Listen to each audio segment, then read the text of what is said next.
시청자 여러분 안녕하십니까. 박문화색대 오늘 전쟁기념관에 왔습니다. 그래서 오늘 굉장히 귀중한 물건을 여러분께 보여드릴 겁니다. 그래서 오늘 이 물건 보여드릴 굉장히 귀한 분 오래간만에 모셨습니다. 안녕하십니까. 전쟁기념관 학예사 최윤관이라고 합니다. 하계사님, 오늘 제가 전쟁기념관 왔는데 나름 제가 전쟁기념관 많이 왔잖아요. 아, 그렇죠. 많이 오셨죠. 좀 구석구석 뭐 수장고도 가보고 다 가봤어요. 네. 다 가봤는데 오늘은 좀 이상해요. 어디예요, 여기가? 일반인 통제구역이고요. 네. 여기는 여기는 W 스튜디오라고 해서 저희 전쟁기념관 자체 촬영실이라고 보시면 됩니다. 아, 자체 촬영실이에요. 오늘 유물이 굉장히 독특하다고 말씀하셨는데 제가 보기엔 여러 번 보내요. 우리 봤잖아 이거. 우리 그때 K13 첫 번째 그 테스트 T1 예, T1. 그것도 우리 했었고 그다음에 우리 예, 조회수 대박 터진 거 신봉포도 얘가 나왔어요. 정식 명칭이 뭐예요? 얘? 예, 12.7mm M2HB 브라우닝 중기관총입니다.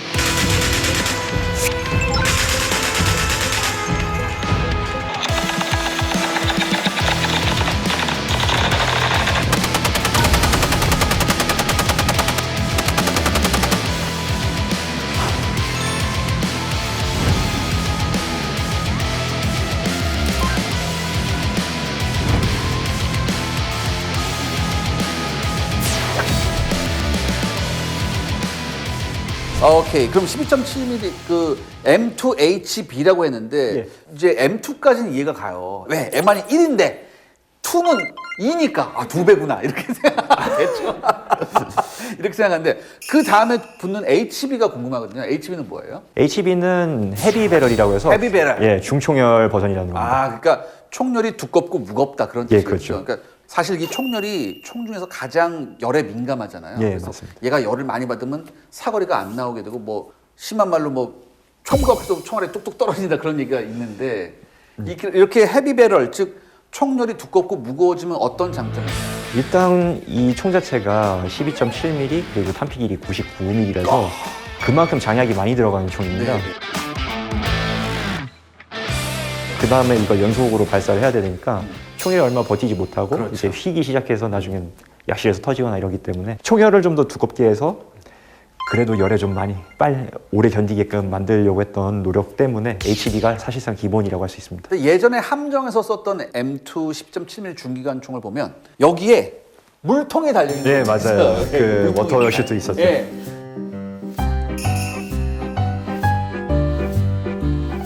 물도 무거워요 사실. 아, 그럼요. 물도 이게 여러분 여기다 이렇게 통하잖아요. 일단 기본 3kg을 여기다가 플러스해. 그렇죠. 굉장히 힘들어요. 식기는 잘 식는데 이게 운영이 어렵기 때문에 이렇게 했습니다. 그래서 여기 보시면 요걸 이제 뭐라고 통칭을 하죠? 바렐 슈라우드라고 하고 바렐 슈라우드. 예, 이제 냉각핀이라고도 한국에선 얘기합니다. 요게 중간에 이렇게 유격이 있어요. 그러니까 바람이 들어가서 여기 이렇게 하면서 이렇게 식혀준다라고 하는데 효과는 어떻습니까? 200발 정도를 그냥 계속 점사로도 끊어 쏴보고 네. 이제 10발 오토로도 이렇게 끊어서도 쏴보고 했는데 200발 쏘면 여기 근처 지나가는 것도 힘듭니다. 아 그래요? 네, 여기에서 열이 느껴지는 게 장난이 아니거든요. 그러면 뭐 영화 같은 데서 여기다 막 야 총열이 뜨거워졌으니까 어떻게 식혀? 그래서 오줌을 넣거나 뭐 수통을 붓거나 그거 어떻게 돼요? 아, 큰일 납니다. 왜냐하면은 총열이 그만큼 뜨거운데 그 찬물을 확 하면은 아무래도 증기가 되면서 튈 거 아니에요, 물이. 그게 튀면은 오히려 부상을 입죠. 아 그렇군요. 네. 여러분 영화는 영화에서 진짜 이거 열을 만만하게 보면 아 그렇군요. 그럼 하계사님, 근데 이게 M2HB가 앞에 브라우닝이 붙어요. 예, 맞습니다. 존 모시스 브라우닝이라고 예, 천재적인 총기 디자이너죠.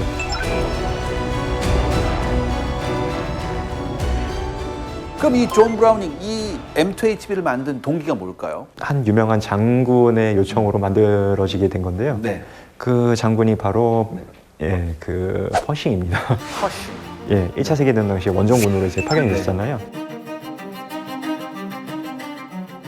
1917년쯤 되니까 퍼싱 장군이 멀리서도 적을 맞출 수 있어야 되고 그래도 경장갑 정도는 뚫고 이제 필요하면은 대공 사격을 해서 비행기도 격추할 수 있는 어떻게 보면 짱 크고 멋진 강력한 총알 하나 만들어 달라고 이렇게 된 건데 사실 퍼싱 부대도 독일군한테 여러 차례 헛줄이 나가지고 독일군 정찰기만 나오면 야 제가 떴으면 뭔가 있는데 아니나 다를까 뭐 이런 게 굉장히 많았어요. 그래서 엄청난 고생을 했잖아요, 사실 퍼시. 그렇죠. 1917년에 이제 개발을 시작해서 네. 1918년에 사실상 CJ기가 완성이 됐거든요. 네. 본인이 만들었던 M1917 순행식 중기관총이죠. 네. 그거를 조금 늘리면 안 될까 해서 아, 예, 그래서 굉장히 좀 단순하게 생각해요. 늘렸고 네. 그 다음에 탄 자체도 강력한 거 만들어 달라고 알았어. 근데 뭐 딱 보이는 게 그 당시에 3006 스프링필드 탄 네. 있잖아요. 네. 이걸 한 15% 20% 정도 키워볼까. 아. 예, 그러다 보니까 12.7mm가 나온 거죠. 어떻게 보면 이제 말씀만 들으면 날로 먹었다는 건데. 사실. 날로 먹었는데도 이 정도 소리. 그러니까 역시 존이야. 존은 달라요. 존은 예. 달라. 자, 그렇다면 이제 디테일을 우리가 봐야 되는데요. 지금 이 M2HB, 예. 이 M2HB가 지금 우리 군이 현재 쓰고 있는 K6하고는 어떤 점이 좀 다를까요? 일단은 겉보기에는 뭐 별 차이가 없거든요. 실제로 군대에서 저 멀리서 이제 차량이나 이런데 달아놓은 거 봤을 때 뭐가 K6고 뭐가 M2인지 확인이 불가능할 때가 그렇죠, 많아요. 그렇죠, 그렇죠. 그런데 앞부분을 보면 확인이 가능하거든요. 앞부분이요. 기본적으로 K6 같은 경우는 신속 총열 교환 방식이라고 해서 일단 손잡이도 좀 다르긴 한데 그렇죠. 이거는 부대마다 좀 다릅니다. 신형 손잡이를 단 경우도 있고 이런데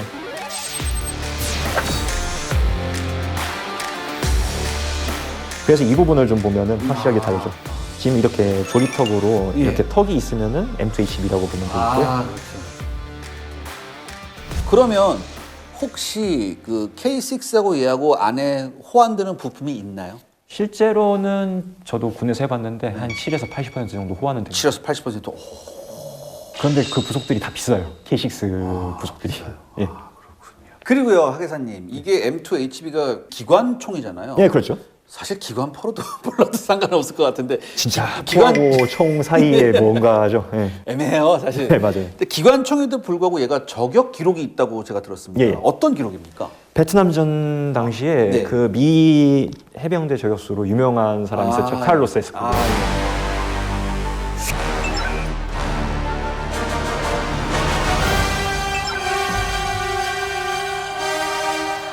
얘는 그럼 스코프를 그러니까 맨눈으로 쏘진 않았을 거냐. 물론 얘가 얘 힘들어. 내가 봤을 때 안 보여요, 안 힘들어. 근데 2kg 남는 어디 스코프도 단 거예요?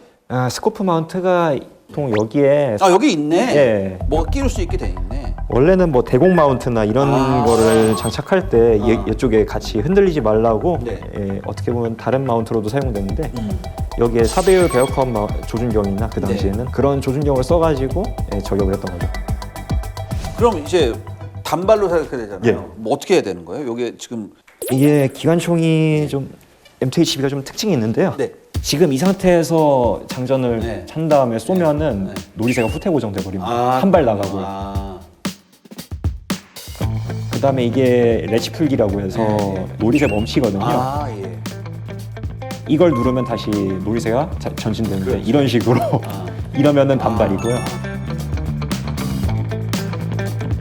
연발로 쏘려면은 이런 식으로 바꿔놔서 이 노리새 멈체를 이렇게 네. 걸어놓으면은 네. 노리새를 이제 잡아주는 어떠한 보조물이 없어지니까 네. 예, 그냥 이 상태에서는 자동으로 하는 거죠. 그러니까 베트남전 때 미국이 했던 걸 아르헨티나군도 알았나 봐요, 예전에. 그래서 포클랜드 전쟁 때 아르헨티나군도 이 M2HB를 사용해서 영국군 부대를 저격해서 성공한 경우가 있었어요. 이게 잘 맞을 수밖에 없었습니다. 이 탄 자체도 안에 장약도 많이 들어가고 네, 네. 탄피 길이만 99mm. 일단 M2HB 총열이 42인치입니다. 곧게 멀리 나가게. 네, 게다가 중총열이니까 뭐 네. 떨림도 상당히 네. 적고 네. 저만큼 이제 연소할 수 있는 그 시간이 충분하니까 탄속도 굉장히 빠르죠. 850m/s 정도. 총구 속도가. 네. 오, 그러니까 이게 꽤 저격총으로 많이 쓰여요. 특히 이스라엘군이 많이 쓰잖아요. 이스라엘군 전체 포탑 위에다 얘를 딱 달아놓고서 전차포 조준경으로 조준한 다음에 얘를 날려. 시가전에서 얘가 이스라엘군이 저격용으로 굉장히 전차병들이 잘 썼어요. 근데 이게 워낙 이게 탄의 위력이 강력하니까 보통 이제 벽돌 뒤에 숨어 있거나 나무 뒤에 숨어 있어도 안전하지 않다 이런 얘기가 있거든요. 예, 그렇죠. 그냥 일반 보통탄인 네.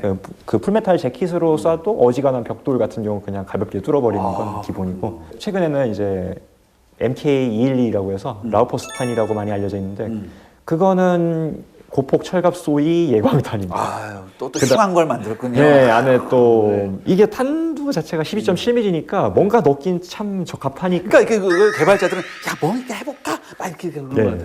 맞는 입장에서 흉한 놈이잖아요, 굉장히. 실제로 1타 3피가 가능. 그렇죠. 네. 그럼 요건 어디서 만든 거예요? 이거 미제라고 했잖아요. 예, 이 켈시 헤이스라고 자동차 휠 만드는 공장이거든요.